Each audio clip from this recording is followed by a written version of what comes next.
All right, everyone. Welcome to this week's Team Kentucky Update. We're doing this a little bit early today because we have a massive groundbreaking in Western Kentucky later today. We are going to start with more good economic development news, talk about that groundbreaking a little bit, talk about new investments that we announced yesterday in Eastern Kentucky that are going to create jobs and opportunity there. Then we're going to make what I think is a pretty major announcement on both health and a way that we get people into the workforce and more people actively coming into these great jobs we're creating. We're going to have a really good COVID report, and it feels good to have a really good COVID report. Then the Lieutenant Governor has a number of announcements as well. We're going to recognize the amazing job and history of our magistrates. So a lot going on today. To begin, we have some great economic development projects to highlight today, including a groundbreaking on what, because of yesterday, has become the largest investment in the history of Western Kentucky, a grand opening, and a new build-ready site to attract other quality employers in our state. So to start, up first is Ascend Elements, Inc., which manufactures advanced, sustainable battery materials made from recycled lithium-ion batteries. Basically, they're going to take the batteries from our phones, from computers, from other places that have lithium-ion batteries, recycle them, and then serve these car battery manufacturers. I very much look forward to joining their leadership today as they break ground in Christian County. Listen, this was already an incredibly exciting project. When they announced it, it was a $310 million project that was going to create 250 new jobs at the facility known as Apex One in Hopkinsville's Commerce Park 2.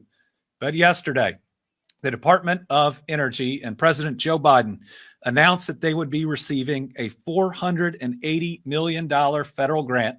It's actually $480 million split between two federal grants as part of the president's American Battery Materials Initiative. What this means is this project, because there is required private sector investment to go along with those grants, has now grown from $310 million to just under $1 billion.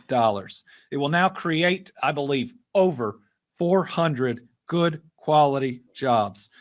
It was going to be a big groundbreaking. It was already the biggest project in the history of Christian County, but it just got a whole lot bigger.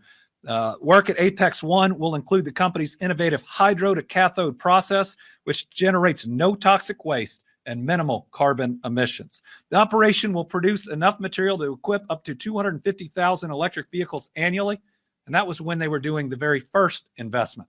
So I'm really excited to hear and learn what these additional dollars and how capacity will increase. The project also adds to Ascend Elements' existing partnerships with established companies like American, Honda Motor Company, EcoPro, and one of our new great partners with Team Kentucky, SK Battery America. Jobs at the Hopkinsville plant will include engineers, chemists, warehouse associates, and manufacturing operators, and it's expected to become online, at least the first part, in 2024. Listen, the impact is going to be felt in Christian County, but all of the surrounding Western Kentucky region. Company leaders anticipate the new location will create $4.4 billion in economic impact for the Commonwealth, beginning with the construction and continuing through the first 10 years of operation. Again, those numbers were based on the $310 million investment. This is a game-changing, if not a state-changing announcement and investment. You know what? This area deserves it. This one's pretty personal to me. Hopkinsville is about 26 miles from Dawson Springs. It's the town that my dad is from. That was my safe place growing up. And 70% of Dawson Springs was wiped out by the worst tornado event in our history in December. A $1 billion investment, just 20-something miles on the other side of the Penny Rod Parkway. That was the WPA project my grandparents met on, both working on that WPA project. I would not exist without the park in between Dawson Springs and Hopkinsville. I know it's going to be a game changer for Western Kentucky. I also know it's going to save the town of Dawson Springs by ensuring that there are great jobs all around and through that region. So both as governor and as someone that loves that area, loves that town, thank you again to the leaders at Ascend Elements for locating in the Commonwealth. Congratulations on yesterday's grant funding, and congratulations on this project becoming the largest in the history of Western Kentucky. And I believe it's got to be in or close to the top 10 largest projects once it ramps up to the nearly $1 billion that we've ever announced in the Commonwealth. Also on Tuesday, my senior advisor, Rocky Atkins, was in Lexington to celebrate the opening of Vector Corrosion Technologies' new location, which is creating 20 new full-time jobs in the Fayette County area with more than a $1 million investment. Vector is based in Winnipeg, Canada, and this facility is the company's first in the United States. For the past half century, the company has provided concrete repair and corrosion solutions that extend the life of infrastructure. And Vector has grown into a global leader in corrosion mitigation products and services for reinforced concrete and masonry structures. That includes bridges, parking garage, buildings, marine structures, and industrial facilities. Their work doesn't just elongate the time that those facilities can be in operation. It keeps all of us safe when we're parking in that parking garage or using those facilities. I'd like to officially welcome Vector to the Commonwealth and to Team Kentucky, and I want to thank its leaders for its decisions to invest in us. Finally, I'm excited to announce further commitment to Kentucky's site selection and community readiness initiatives with the addition of a new build-ready site in Wayne County. The new site is in the Monticello Wayne County Business Park, and it includes a 150,000 square foot building pad on 35 acres developed for industrial use. The site will help attract a quality company to the region. And let me tell you, every time we're putting one of these pads in, the companies are calling the moment that it's announced. With this new location, the Commonwealth now boasts nearly 20 build-ready certified sites. Remember, build-ready, not shovel-ready, build-ready. We have 6 that have already been selected by companies for new location projects. We'll continue to invest in every area of Kentucky. Just think about it. Last week, we announced projects in Fulton County and in Bell County. This is our moment to make sure that these new jobs announcements reach every part of the Commonwealth. And I think all 3 of the announcements today show you how that's happening. I want to thank the Monticello Wayne County Industrial Authority. Listen, this is their plan. We were glad to be a partner with them, and congratulations on their move towards this build-ready site. Speaking of investments, yesterday I had the pleasure and the honor of speaking at the 2022 SOAR Summit. SOAR was created as a bipartisan, or really a nonpartisan initiative between Congressman Hal Rogers and then Governor Steve Beshear. Their goal was to remove politics, which we ought to do from just about everything, but certainly from the planning and the work and the investment that needs to go into Eastern Kentucky. And SOAR has not only persisted, but even improved in the years since. We talked about the great economic investments and jobs we've been seeing, as well as historic investments in infrastructure. There was a lot of good news to be thankful for in Eastern Kentucky, and they deserved it. 3 months ago, we had the worst flooding in the history of Kentucky, and that region was hit hard. But it was exciting and motivating to hear about so many good opportunities that are occurring in the region, that we can not only pick ourselves back up, but we can march forward instead of being pushed backwards. We had just heard about and got to celebrate the $9.9 million in Appalachian Regional Commission Partnership for Opportunity and Workforce and Economic Revitalization. Those are the Power Grant funds. They're supporting 11 projects, creating more than 600 new jobs in the region, and they're going to create over $40 million of new private sector investment in Eastern Kentucky. And then Congressman Rogers and I were able to announce this year's AMLR Program Awards. This is a critical program that Congressman Rogers created, and we're grateful for it. And we work together, but the projects are ultimately selected by the Energy and Environment Cabinet.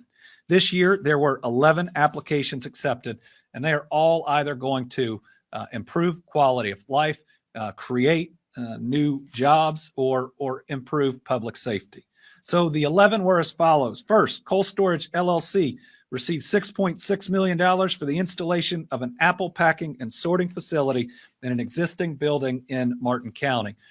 These are the acres and acres of former coal mines that we're growing apples on in Martin County. It's got an opportunity to ultimately employ hundreds, actually thousands of individuals in that region. And it's an operation where people can start their own apple orchards. And as long as the apples meet the specifications, they'll get paid by this group for it. This project alone, the one that got the grant, is going to create 50 jobs in the Martin County region. And if you fly into the airport right there, you'll see all of those apple orchards and probably a few elk along the way too.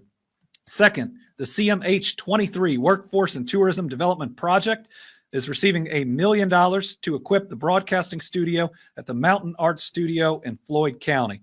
Project will provide vocational training while promoting local talent. It's projected that 55 jobs will be created, and that is an amazing facility. The Mountain Arts Center has been so critical. It's a place where we celebrate together. In the case of 3 law enforcement officers we lost, a place where we can grieve together. That's large enough for people to come together and to stand together for those in need or to celebrate others' accomplishments. Third is the Elliott County Fiscal Court receiving $4.6 million to construct an emergency services center. This is 911, making sure that you can get the help you need as quickly as you can. It's going to help 7,500 people get that help faster. Magoffin County Fiscal Court was selected to receive $1 million to construct a build-ready certified site for a 50,000 square foot facility in Magoffin County. Once complete, we think it'll employ 50 people. Impact Outdoor Adventures RV Campground was selected to receive $900,000 to construct a multi-purpose building, yurts, and a treetop adventure course in Clay County. I didn't know that I would ever say the word yurts in a Team Kentucky update, but it is thrilling to see how adventure tourism is coming along. Clay County is doing a great job with it. COVID reminded us how incredible the outdoors are and is. And we want to make sure that we continue to bring people from all over for outdoor tourism and adventure tourism right here to Kentucky. This already successful campground will serve 25,000 people and upon completion, employ 6 additional people. Next, Southeast Transportation Training Centers receiving $1.2 million. Think about how important this is to develop a CDL and diesel mechanics training facility in Knox County. We need more drivers. We need more folks to go through the CDL program. We are the best logistics state in the entire country. One of the reasons that people invest in us, we need enough drivers right here in Kentucky to continue to serve that industry. Upon completion, it's projected that over a 3-year period, more than 300 people will be trained in either CDL or diesel mechanics. Everybody who gets that CDL license is employed if they want to be. So this can truly be a game changer for that county and whole region.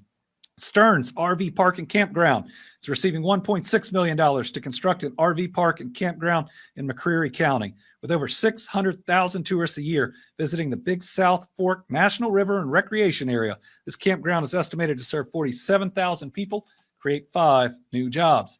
8, the Floyd County Fiscal Court and City of Prestonsburg. This one's pretty special to me. We're awarded $3 million to purchase 58 acres to develop what used to be the Thunder Ridge racetrack into the Thunder Ridge Industrial Park. And they already have an employer ready to move in. Box Vanna intends to construct a 200,000 square foot facility, and they're committed to creating at least 50 high-paying manufacturing jobs when the site is ready. Raven Rock Resort was selected to receive $1.7 million to begin development in Letcher County.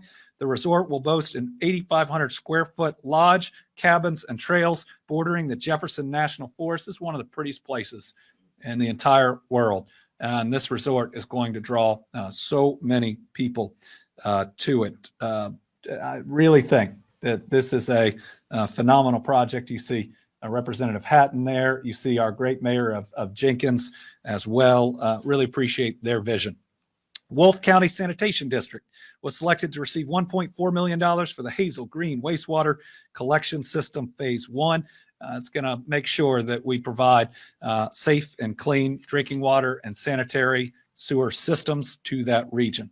And finally, the Royalton Trail Town Development Phase 2 was selected to receive $2 million to construct a visitor center, restaurant, and entertainment space and parking in Magoffin County. It's going to create 10 new jobs, and the campground will serve the Dawkins Line Rail Trail visitors. That's one of our best traveled trails that is out there.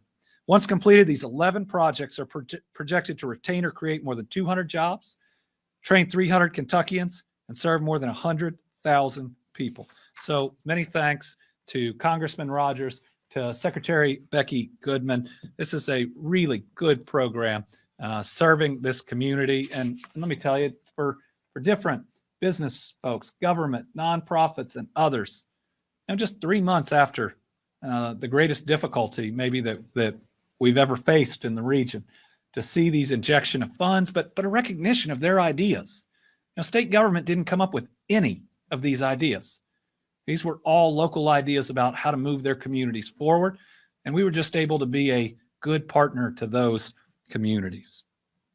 All right, I want to move on to what will likely be today's biggest announcement.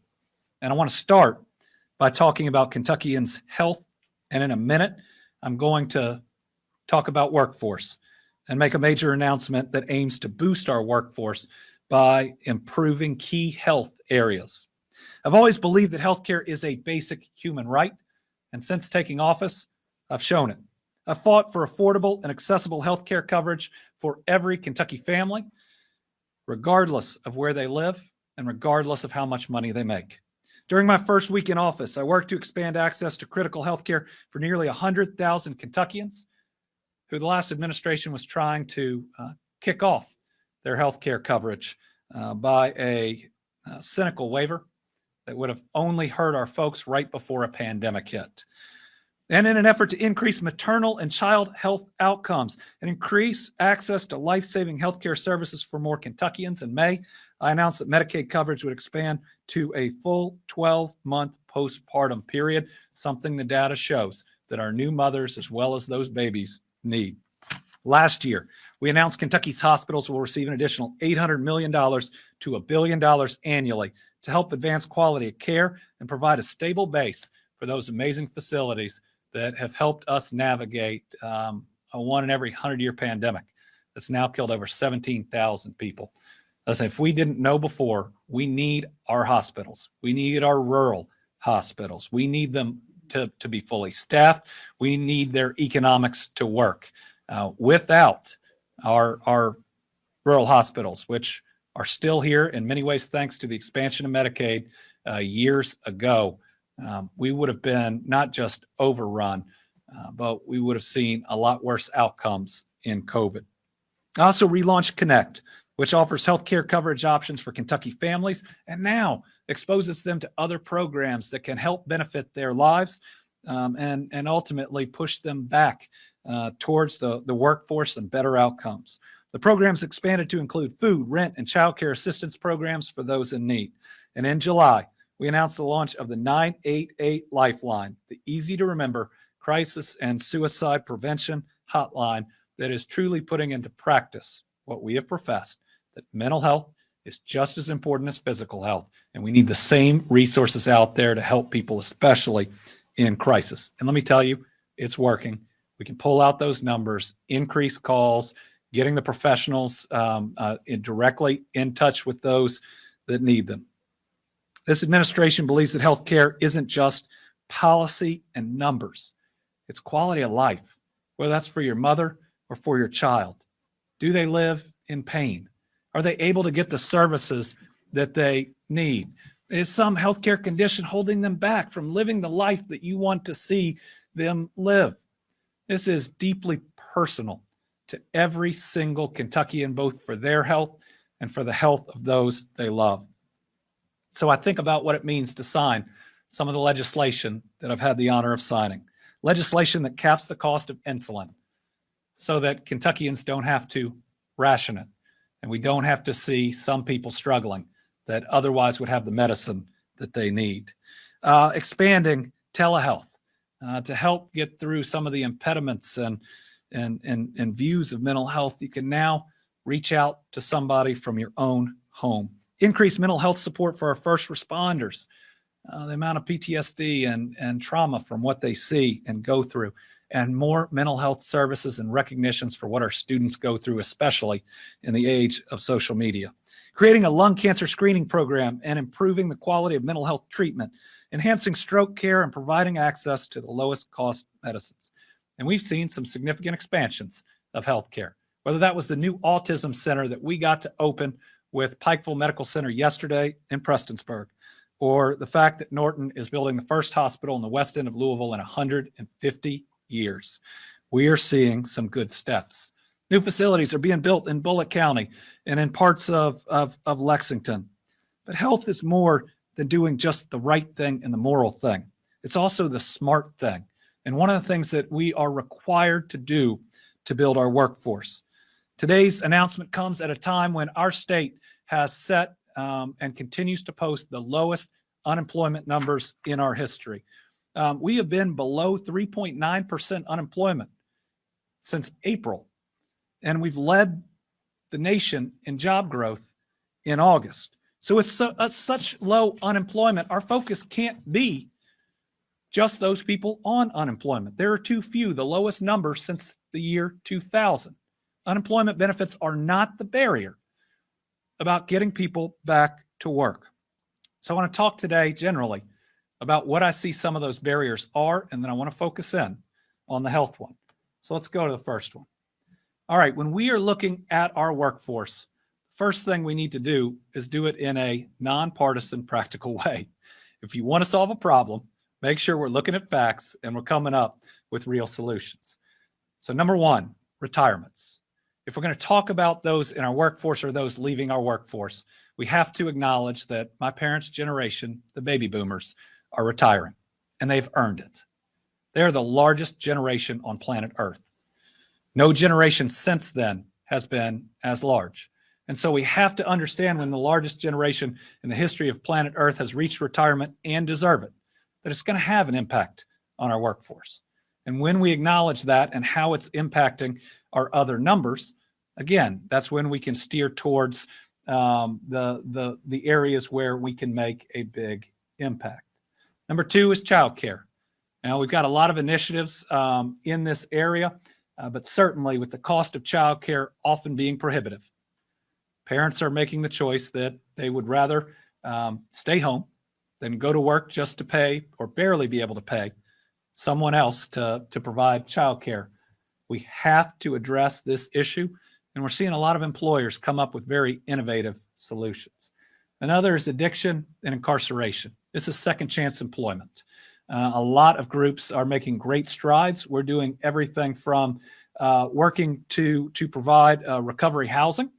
And so when people come out of treatment and need a little additional help as they return to the workforce, we launched a tool to help people find recovery housing in any part of Kentucky.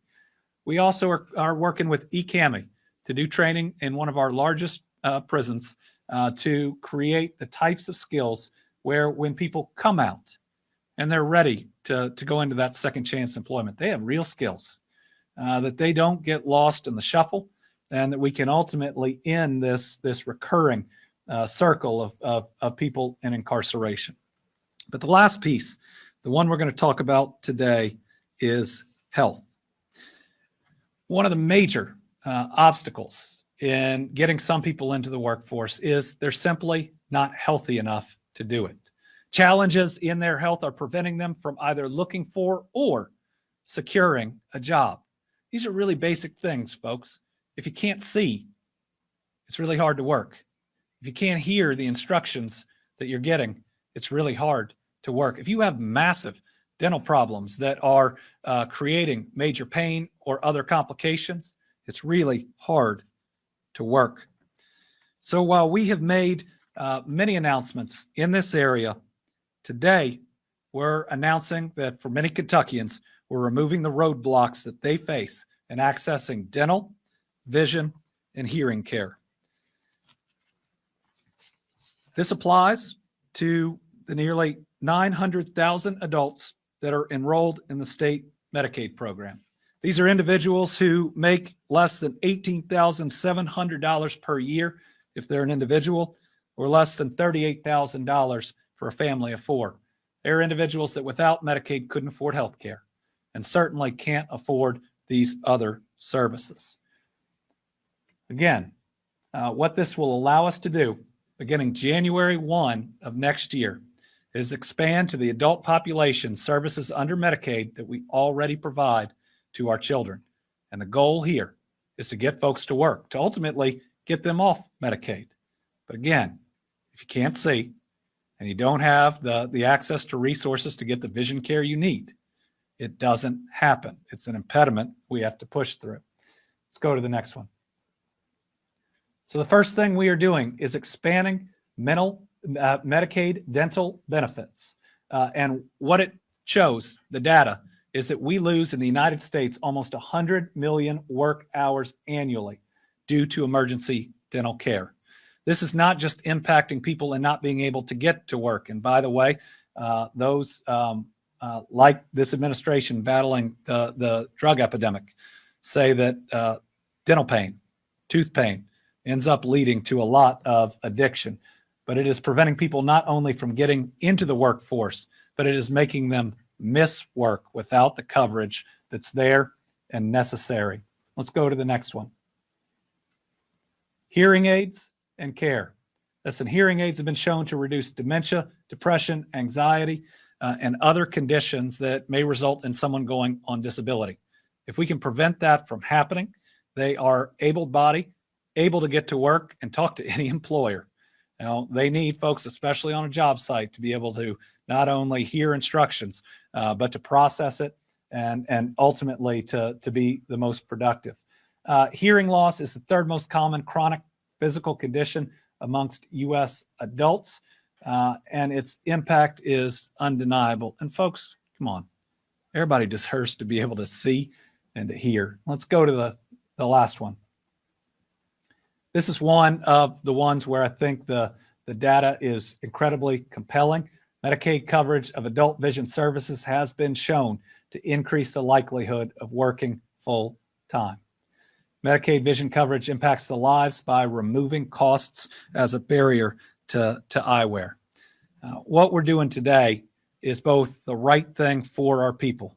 Everybody deserves to be able to see and to hear and to be without that massive and often chronic pain that comes with dental services.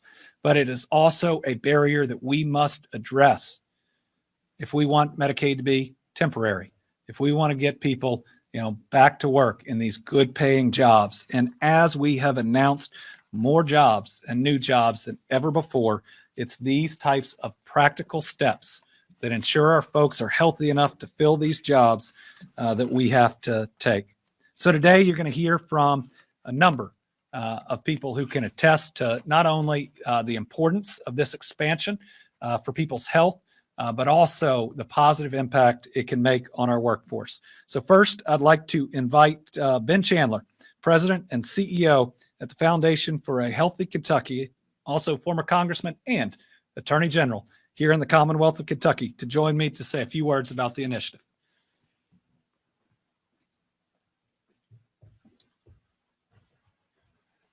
Thank you, Governor. It is a pleasure to be with you here today. As the Governor mentioned, I'm the CEO of the Foundation for a Healthy Kentucky.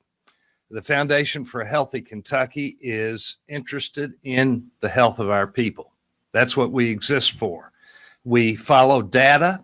We don't back any program that is not completely steeped in data, that it is clear that it's the right thing to do for our people. And we are strictly nonpartisan. Wouldn't make any difference to us who makes a statement like this. But this governor, Governor Beshear, has stepped up to the plate. He obviously recognizes the data on this subject. He recognizes that it's the right thing to do to provide hearing, dental, and vision for, my goodness, 900,000 people here in Kentucky is just really a remarkable step forward. He outlined a number of reasons why this is important. But one of the things that I want to highlight is something that we refer to as the social drivers of health. Healthcare is very important, but health is more important. As I tell people, I've never met anybody who wants health care if they can have health. Health care is important to health, but it doesn't even begin to be what's everything that leads into what causes good health. These social drivers of health are what are particularly important. And maybe the most important social driver of all is to have a job, is to be able to be employed, to be able to make a living for your family, to get your family in a healthy economic position. All of the data shows that when you work, you've got a much better chance of having good health. So it's a circular thing. You've got to have good health to be able to work, and you've got to work to be able to have good health. So this is what the governor's trying to address today. He is very rightly linking work and health because they are linked. If you're not healthy, you cannot work. If you cannot work, you will not be healthy. And what this is going to do is have such a positive impact on not only our workforce, and it is going to have a positive impact on our workforce, but it is going to have such a positive impact on the health and welfare of our people here in this Commonwealth. And I can't think of anything more important for somebody leading this Commonwealth to be interested in than the health and welfare of our people. And we're fortunate to have a governor who has shown that. He started out, maybe the first thing he did when he got elected governor was to make sure that 100,000 of our fellow Kentuckians didn't lose their health care when he got rid of the waiver, which he mentioned earlier. And we have seen him time and time again, very genuinely stand up here and go all across the state, dealing with one disaster after another. I've never seen anybody be handed such a number of disasters that Governor Beshear has had to deal with, and he's dealt with them with great aplomb. Just done a wonderful job, always focusing on the health and welfare of our people. And to see what's happening with our workforce, to see that we are having jobs created today. He just mentioned more jobs than we have seen ever in the history of this state. Ladies and gentlemen, that's going to lead to better health for our people. It just is.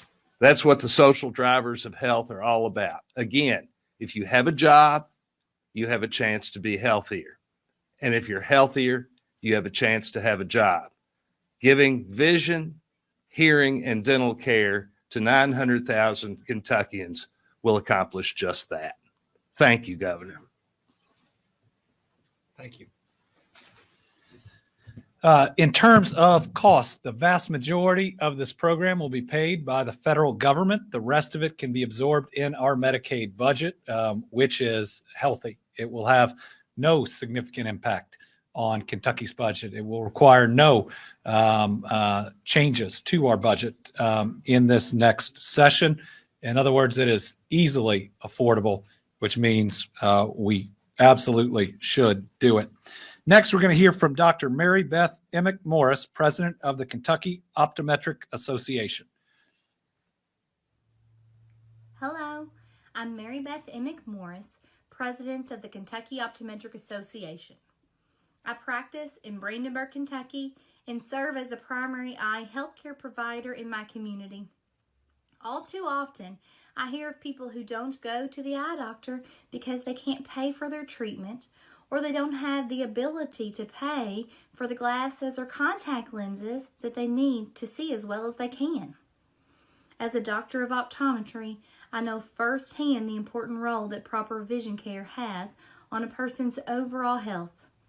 We often detect diabetes and other chronic conditions much quicker and easier through an eye exam than other physical exams.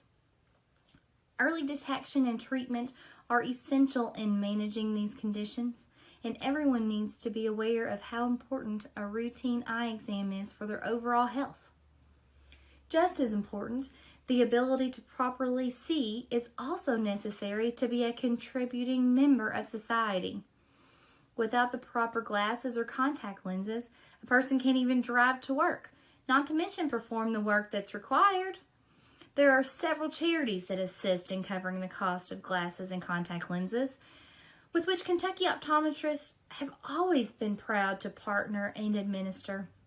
But having these benefits readily available and covered within the Medicaid program will encourage more citizens to get the care they need, and they will have much quicker access to prescription glasses and contact lenses. I am grateful that the administration has acknowledged the value of improved eye health, and our profession looks forward to partnering with the department and continuing to improve the lives of the Medicaid population. All right. And finally, we're going to hear from our very own Virginia Moore, Executive Director of the Kentucky Commission for the Deaf and Hard of Hearing. Hello, I'm Virginia Moore, the Executive Director of the Kentucky Commission on the Deaf and Hard of Hearing, also one of the governor's interpreters. As you all may remember, about a year and a half ago, I had myself a health scare, uterine cancer.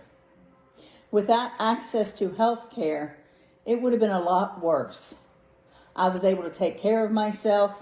I had insurance to take care of me, and I was able to get through it. Good health care and the ability to have access to good health care is so important.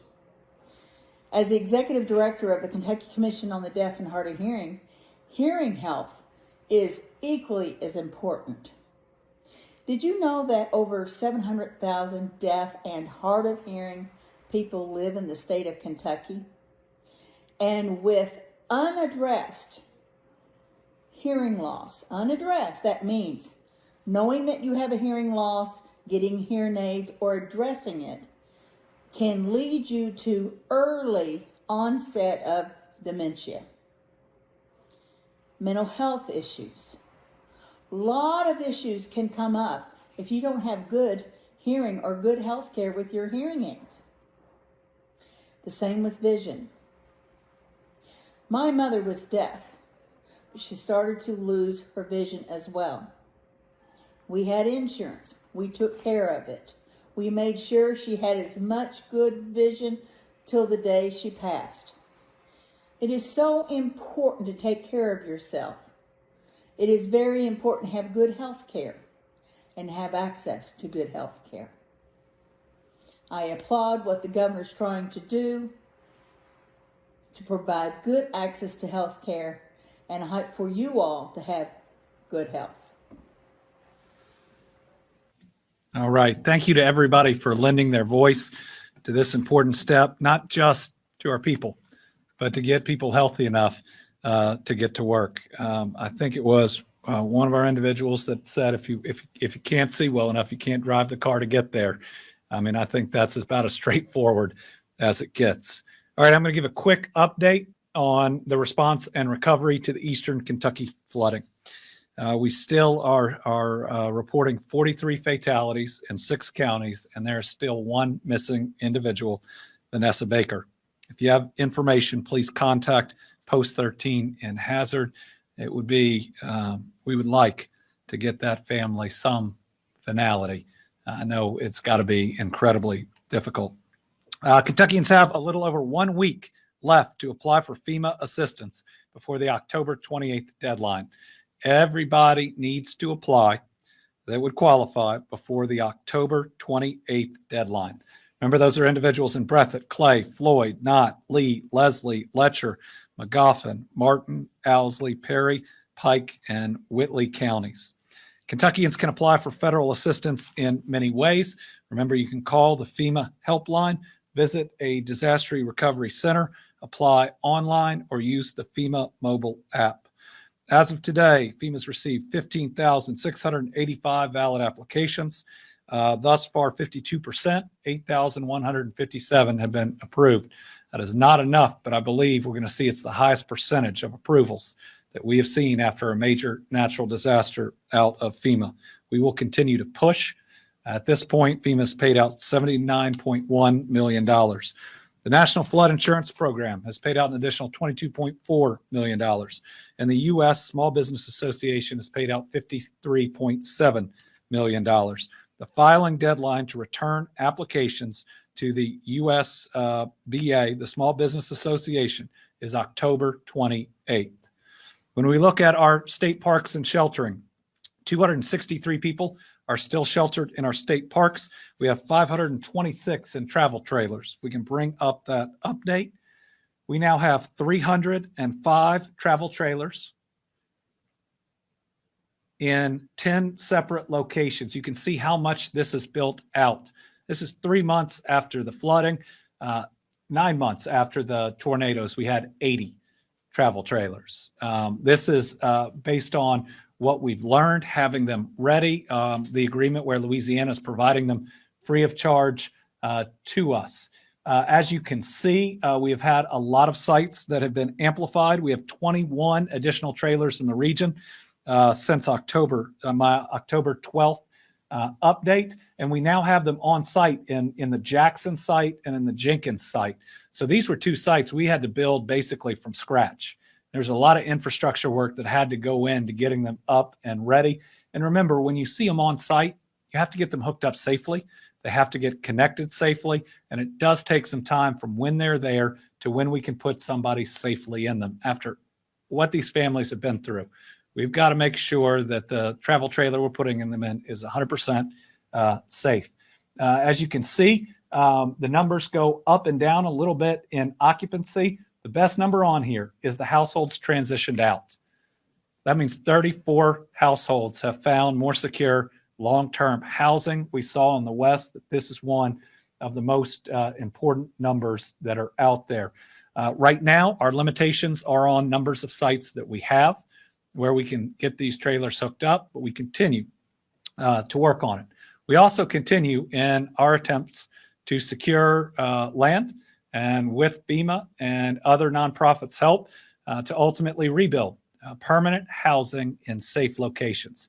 We're making some strides, some really good strides, and we hope to have an update in the coming weeks. This is one of those things like the debris removal, where the first couple steps take the longest, and then you will see a major push in terms of getting utilities to these areas, and then the ultimate constructions of homes, maybe schools, maybe senior centers and senior living facilities, maybe medical clinics.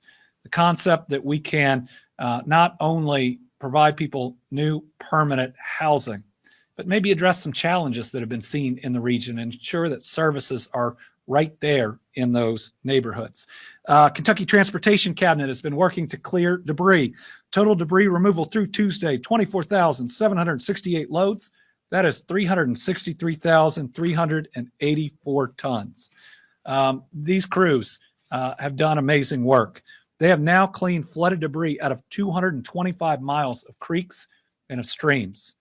There is some good news as the right-of-way debris collection is winding down. So we have some news for residents that we need to make sure gets to them. We're asking residents who still have flood debris that's eligible for pickup to move it to the state or county right-of-way where they live, or drop it off at a designated community drop-off site by November 1st. So there's a couple weeks that are left, but people need to get the eligible debris that can be removed to the right-of-way or to one of the community drop-off locations by November 1st. The crews who've been collecting and disposing of debris will be doing a final round of pickups beginning on November 1st. Likewise, the drop-off sites will be closing down, and we want to capture as much of the eligible debris as possible. This applies to residents of 7 counties. It's Breathitt, Clay, Floyd, Knott, Letcher, Perry, and Pike. The phasing out applies to roadside debris collection only. The removal from waterways and streams is going to continue. Now, as we approach November 1st, please remember there are strict federal eligibility guidelines for what the state can pick up, and we have to follow those guidelines. So here are things that if you're looking for that final push to get it to the right-of-way that are not eligible, that you cannot put out there for this pickup. Anything that's bagged, anything that is common household trash and recyclables, those are other services. demolition material like houses, sheds, and garages. Demolition is any structure that has one or more walls standing and not in the immediate danger of collapsing. Debris from businesses and commercial properties, and private property debris, which would require crews to go onto the property to collect. That's why it's important to push it to the right-of-way.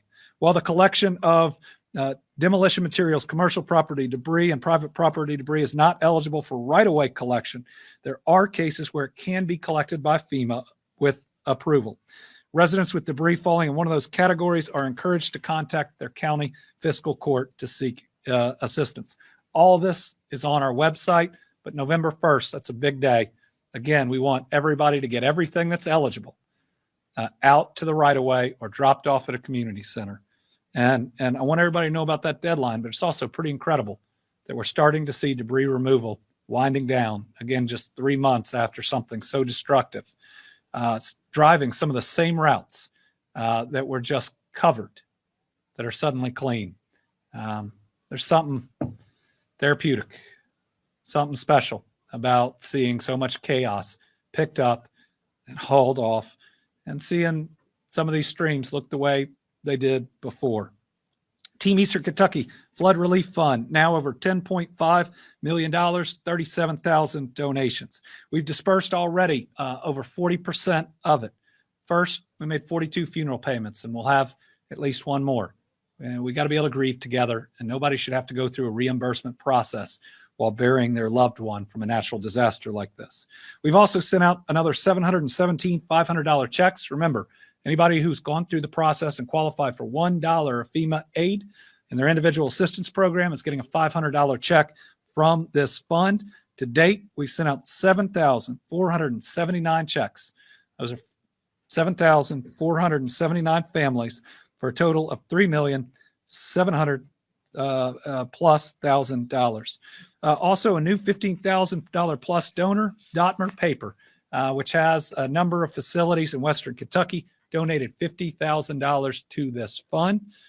And I'm here to tell you today that the remaining funds, after we get these payments out, are all going to go towards the long-term rebuilding efforts to make sure once we get this property secured that we're going to be able to get these houses up. And I want to thank the University of Kentucky men's basketball team and Coach Calipari, which are hosting the annual Blue-White game in Pikeville at Kentucky's Appalachian Wireless Arena this Saturday, October the 22nd. As a part of this, people can sponsor flood victims to go to the game, just to have a night where they can enjoy after everything they've been through. Even better, the amount of money to sponsor them, which is $100, isn't going to the university, it's going to the Flood Relief Fund. So you've got a chance with the same $100 to help contribute to the rebuilding of Eastern Kentucky, and at the same time directly helping one individual to enjoy this night. So what you can do is you can go onto our website. Actually, you can go on any ky.gov website, click on contributing to the Team Eastern Kentucky Flood Relief Fund, and there is a button on there about making a $100 donation to sponsor an individual to go to the Blue-White game. This hadn't been outside of Lexington in a long time. Hadn't been in Eastern Kentucky for a long, long time. This is a big step that shows that this team and its coaching staff really care. All right, I'm going to do an incredibly quick COVID update because it is that good of news. Can we put up that map? Look at all that green. It has been a long time since we've seen a map like this. I can actually show it to you. We are at the moment, though we're worried about the holidays coming up, at one of the better times during this pandemic. When you look at this map, we were almost all red, months ago? And we have one red county at the moment. We have counties that haven't been green in half a year that are green right now. When you look at the new cases and the chart, our bar chart, this is how long we've been in this, right? You see the different waves that have come, and we went through a mini one now. This last wave, and how it's so much smaller than anyone we've seen before, is a direct result of vaccinations. People get out there and get your booster, especially before Thanksgiving. You're going to get together. We never want the holidays to make people sick. The new Omicron booster not only works against what we're seeing right now, but the concerns about the new Omicron variant that's out there that's hitting other countries. But this is the 7th straight week of decreased cases or plateauing. We're getting close again to some of the lowest numbers, though there's not as much reporting of cases as there used to be. So at this period that we're in, I think you should reasonably expect all the numbers to be higher, but we certainly have more ways to treat it than we have ever had. Now, one thing to watch is the positivity rate has ticked up each of the past 2 weeks. I don't think we should be alarmed, but we should be cognizant that it's still out there, and we ought to watch this pretty closely. But other great news, look at our inpatient census. These are people in the hospital because of COVID. Going back down, getting to one of the lowest levels that it's been during the course of this pandemic. That's both because of where we are right now with COVID, but it's also that we have better treatments than ever. Treatments that if you get on them early, you can not end up in the hospital. And the fact that if you have been both vaccinated and boosted, and especially got the new Omicron booster, your odds of going to the hospital are incredibly, incredibly low. The Kentuckians in the intensive care unit also at almost an all-time low.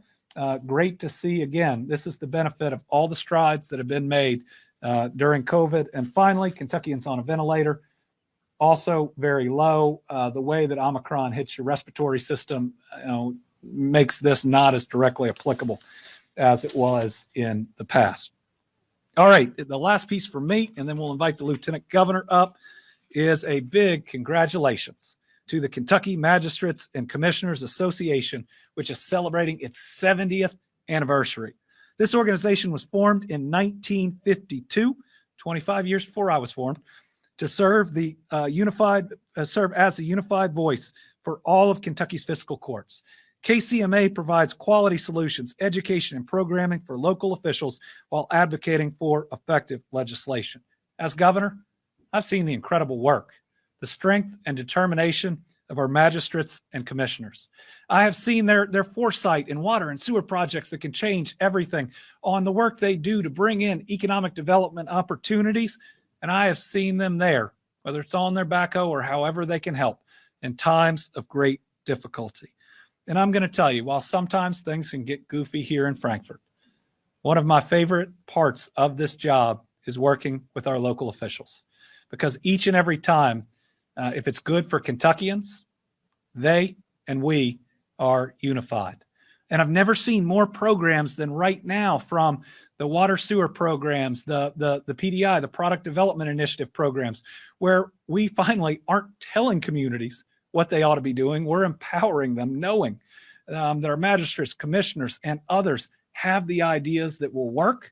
They just need good partners.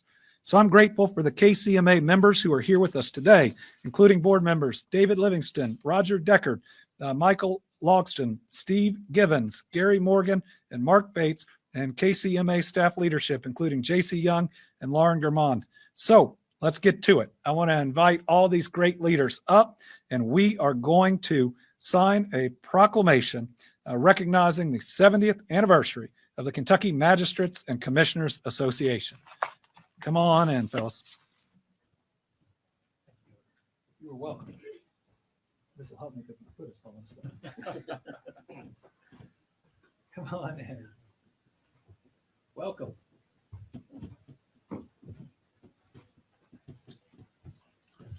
All right.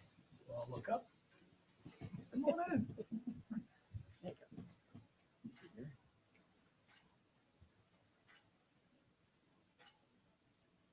All right, and here we go.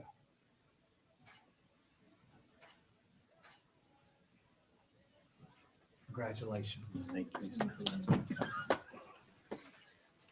All right. Very welcome. Hey, be careful. Anything you write with this becomes a law. There you go. All right. Thank you very much. Thank you all so much. Thank you. Thank you. We appreciate you. Appreciate you. Thank you. Thank you, sir. I appreciate you. Oh, please do. Please do. All right. So today I want to acknowledge that October is also National Crime Prevention Month. And this month we reflect on the important work by our safety officers to make our communities safer throughout the Commonwealth. Crime prevention is key to ensuring public safety. We have made significant strides in the right direction in preventing and reducing crime. And this month is a time to celebrate these actions while reflecting on the ways that we still can improve. So here are just a few actions that our administration has taken to keep Kentuckians safe. We provided dollars to purchase communications equipment and hire additional personnel. We expanded access to resources for our peace officers while they are on the job. Governor Beshear championed the largest raise for Kentucky state troopers in our state's history, and we increased the training stipend for officers, ensuring that they not only receive some of the best training in the nation, but that they can also provide for their family while doing so. We entered into a partnership with the U.S. military to recruit active service members to Kentucky law enforcement. We championed legislative action, making it easier for law enforcement to conduct undercover stings to stop horrific crimes against children online. None of this can be done without help from all of us. And as we continue our work to reduce crime, we have to focus our efforts on stopping domestic violence because that makes up a significant portion of violent crime. So also this week on Monday, Governor Beshear signed a proclamation declaring October as Domestic Violence Awareness Month in Kentucky.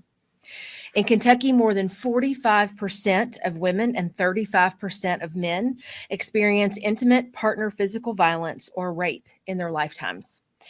Behind those statistics are people, Kentuckians, our friends, our family, and our neighbors. As a mom, and I know the governor feels the same way as a dad, we cannot and will not accept those numbers. Since taking office, we have awarded more than $96 million in grant funding to provide victim services throughout Kentucky. In April, Governor Beshear signed Senate Bill 271, which requires the Commonwealth to produce an annual report on domestic violence-related data. This will enhance response and prevention efforts from agencies including law enforcement, our courts, and service providers. And it will help us to better serve domestic violence victims and survivors. This will make Kentucky a model for other states in its approach to domestic violence research and prevention. We all have a role to play in building a brighter and safer future for each other. This month and every month, we must commit to standing with survivors of these unspeakable acts and lead with the courage that these survivors show every single day. We have a video message to share with you from Mary Foley, the Executive Director of Merriman House in Paducah. Merriman House is a local domestic violence shelter that is open and safe for survivors and their families. Hello, I'm Dr. Mary Foley, Executive Director for the Merriman House Domestic Crisis Center. We serve the 8-county Purchase region of Western Kentucky, and October is our month to highlight a very difficult topic in lots of ways that are meaningful for our community. We first want folks to get connected. So we want businesses, churches, individuals to connect to our mission in a whole variety of ways. We want to invite survivors to get help, reach out to us if they need us. And then we want to challenge folks to give back of their time, their resources, to support the mission of saving, building, and changing lives. So October is Domestic Violence Awareness Month, and we encourage you to get connected, get help, and give back. All right, that is great. Thank you from the Merriman House. Next up, we have energy saving tips, which is the irony of all ironies because this room is like a meat locker today. So obviously we're taking that very seriously here in the Capitol. But winter is right around the corner, and there are many free and cost-effective resources that are available to Kentuckians to help reduce the cost of utilities. One, connect with your local community action network and apply for LIHEAP, or Low Income Home Energy Assistance Program. You can find that website on the screen here. Many utility providers also have resources available upon request. So contact your local utility provider to see if they are offering financial assistance on your bill. To learn more about energy affordability, visit the Energy and Environment Cabinet's Energy Affordability page found on the screen. You can see here that some other useful tips for reducing your energy cost. And among them are open the curtains during the day to allow sunlight to naturally heat the home and close them at night to reduce the chill on your windows. Replace furnace and heat pump filters as recommended. And when you are at home and awake, set the thermostat as low as is comfortable. And that advice had to have come from my husband because he freezes me to death at home because he loves to do that too. So we are living by our advice. And finally, let's talk about some great news with our Team Kentucky All-Stars. This is a group that's near and dear to my heart, certainly. But tonight, the first family is going to light the mansion gold to celebrate Lights On After School. If you are a parent or a caregiver like we are, you know the important role that our after-school programs play in making it all work. These programs are important for so many Kentucky families. We depend on them for safe after-school options for our kids until we finish up our own workday. But even better, our kids love them. They not only learn to feel safe, but they also get the chance to have more time with their friends. I want to thank the dedicated teachers and school staff and volunteers who go above and beyond to make this opportunity possible. As a former teacher and coach, I know that it takes a lot of work and it's often a thankless job. But when you see the smiles on those kids' faces and have the comfort of knowing that they are safe, it is all worth it. So today we are rightfully naming our after-school programs and the many Kentuckians who make these experiences possible as today's Team Kentucky All-Stars. Thank you so much for caring for our kids and for keeping our workforce strong. And with that, I am now going to turn it back over to the governor for questions. Thank you. Oh, thank you. Man, tough day for Chris O'Brien, huh? All right, we will open it up for questions. We'll start with the Dean of our press conferences, Tom Latek. Thank you, Governor. Good morning to you. In the east, of course, we've had flooding, but in the west, as in fact in most of Kentucky, we're now in at least a moderate drought. Western Kentucky purchase area primarily is in a severe drought as of this morning. Are there any contingency plans that you have there or actions you can take to help those affected? Well, certainly it seems like each day we're dealing with some weather condition. And if you wait a week, it'll be a different one. That's been Kentucky weather for most of my life. We are willing and always ready to work with local leaders on any challenges that they face, like with the city of Marion. Where we are still working with those officials to address what was a water crisis. They are now stable, but we are looking at the more permanent solutions. We've got to look as we move into the future about a more regional approach, though, to water systems, whereby we can help regions that are experiencing more drought with regions that have more water. Certainly, you look at what's going on in the United States, and Kentucky is right now blessed overall with more water, actually probably too much in many places. But how we can take the water that we receive and make sure that we can deploy that all over the Commonwealth, how we can work towards an interconnected system is important. And when we have the Ohio River going down our entire northern border, you have a water supply that is just huge. So obviously that is a long-term concept and requires a lot of work, and we'll try to do our part to work towards it. Phil Pendleton. The Legislative Republican Caucus is having an event, I believe, in Rotunda. Senator Brandon Smith sent you a letter asking you to reverse your stance on Governor or President Biden's energy policies. What stance have I taken on President Biden's energy policies? Saying that you're basically staying quiet on it. Asking you to stand with them. Yeah. The quote was demanding the federal government reverse course on the devastating green policies which put Kentucky residents and U.S. citizens in perilous positions. You know, just yesterday I received a letter from Senator Smith that didn't make a lot of sense and seemed pretty political. Senator Smith, I guess, wrote that letter 2 days ago concerned about inflation, and then yesterday stood on stage in Eastern Kentucky and accepted a whole lot of federal funding.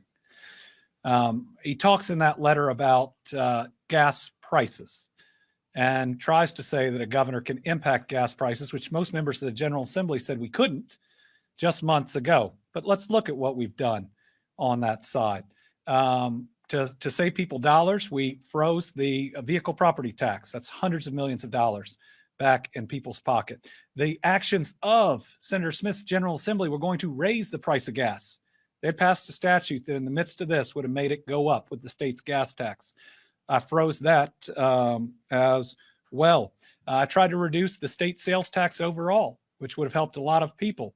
Senator Smith and the General Assembly refused to take that up, and we continue to give people tips to save. But here's the thing. If you look at gas prices in Kentucky, first of all, they've been going down in the last couple days. We are always 40-something plus cents. If you look at that, right at 40 cents below the national average. If a governor can have an impact on gas prices, we have the 11th lowest gas prices in the country.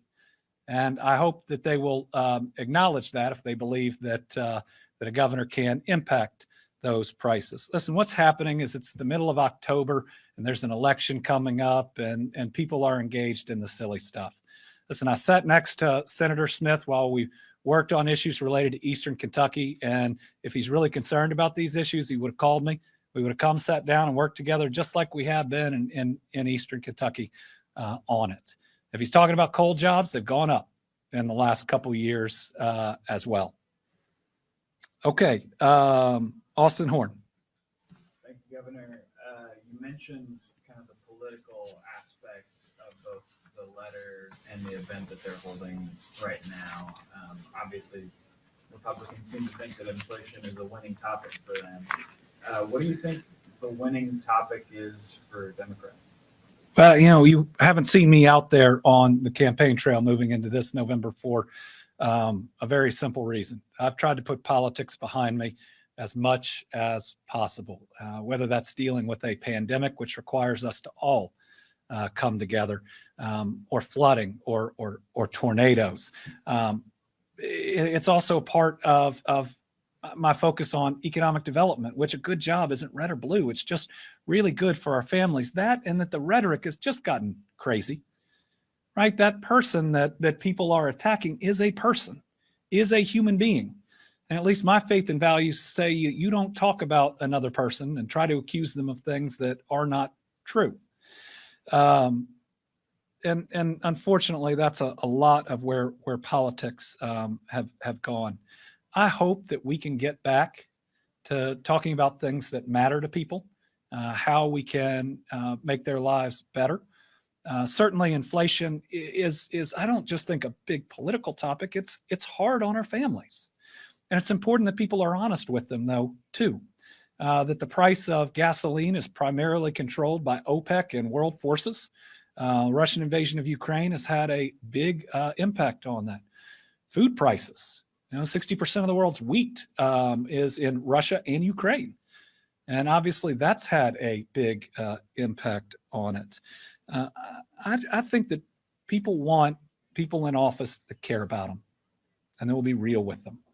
And I hope that candidates in any party stop trying to just throw red meat and join in oftentimes speech that seems angry and hateful and just tell people what they want to do to improve their lives. In other words, who you're going to be, not who you want to tear down. Evelyn Schultz. Good afternoon. Good morning, Governor. Over your announcement today reminds me of the news that over-the-counter hearing aids became available across the country, and right now people can buy them online. How do you believe that news will contribute to Kentuckians' health moving forward? And I guess what's your reaction to that news? Well, the question is how our expansion for 900,000 plus people on Medicaid that will now be able to afford the hearing aids that can help them get back in the workforce, how that connects to now being able to get them over the counter. I think it's a game changer. We have, you heard Virginia Moore, we have so many people in this state and in this country that suffer from hearing loss. we've got a chance to fully address that with true access to those that can afford it. And with today's step, access to those that can't. And just think, if we can fully address, or at least provide the opportunity for people to address their hearing loss, first, that's a better quality of life. You know, think about sitting at the dinner table or the holiday table, and everybody can hear and be a part. What that means to your family and what that means to the individual that's been struggling, but also certainly as a workforce initiative, absolutely critical. And it's going to help on both sides. It's going to ensure that everybody can hear what they need to hear and to fully function. All right, we have two journalists virtually. Mark Payne. Oh, did I miss you, Phil? Thanks, Governor. Yesterday, during a budget review subcommittee meeting, Senator John Schickel said he wants to use the death penalty again in Kentucky, which is legal, though an execution hasn't occurred since 2008 and a moratorium was enacted in 2010.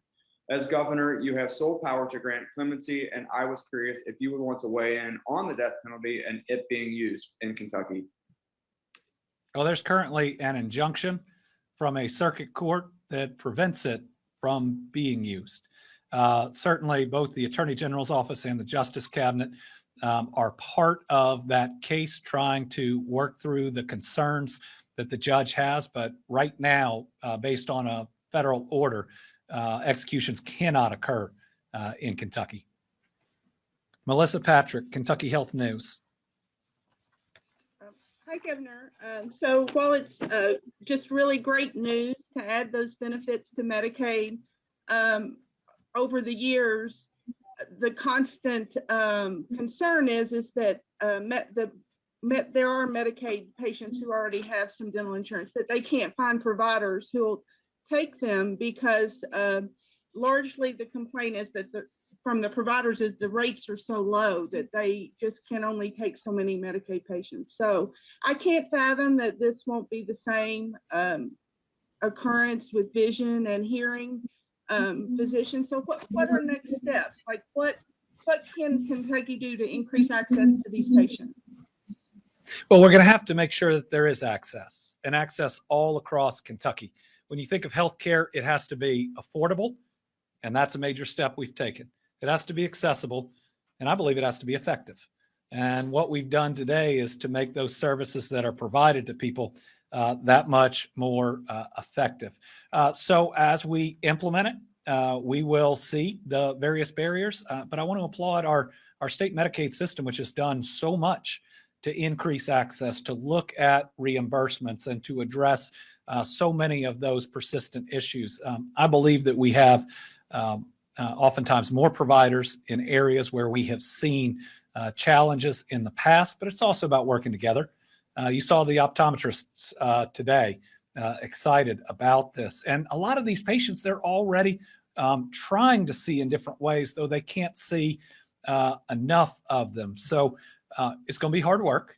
We're going to see what those barriers are, but it's about commitment and being intentional to make sure we get health care to those folks. All right, I got a groundbreaking here in a little bit. We got to travel to. Largest investment now in the history of Western Kentucky. Going to be pretty exciting. Thank you all.